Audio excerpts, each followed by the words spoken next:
Getting ready to take that engine out. I have my motor mount off. Now I'm taking the last bolt of the bell housing. I'm taking it out with the wiring harness. That way I'll just transfer it to the new engine. Left the turbo on. Take the AC line out and take my manifold out. So let's go. The transmission being supported by jack, and the engine right now being supported by the crane. Let's go. You guys see it? It start to separate from the transmission. And I put some tension. Good. Okay.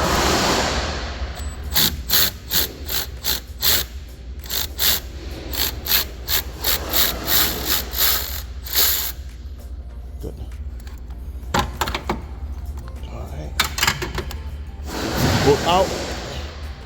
It's a long bolt. Okay. Using this.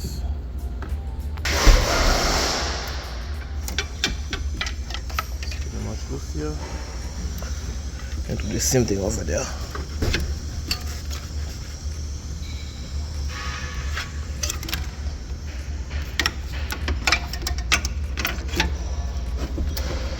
Get the door open off that side.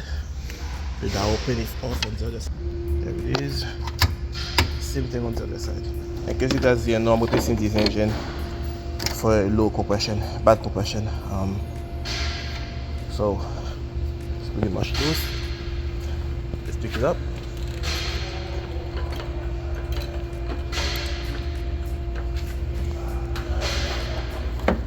I still have to separate it a little bit more.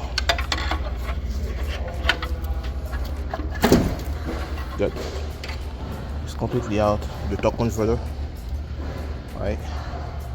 It's pretty much clear on this side. I'm going to check for clearance on that side. Okay. Pick up on the harness. Put it right there. And I got my harness on hook down there. The harness is for the steering rack. It's unplugged. My heater hose. Yeah,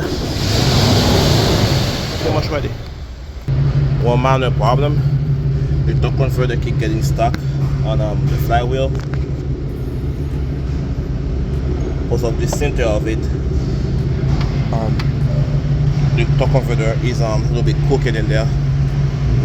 You're gonna have to use the longer pry bar to disengage the torque converter from the flywheel. Alright. We're good. Now let's put on that tire here.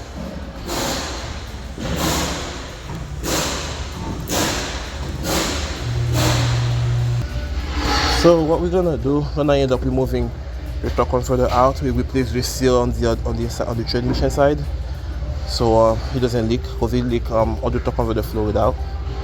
It's pretty much empty. So we have the engine out. I'm gonna wet the engine with the tire here, so I can have good enough room to take everything out and put on the new engine. And that's about it, guys. I'm gonna get the new engine for this one.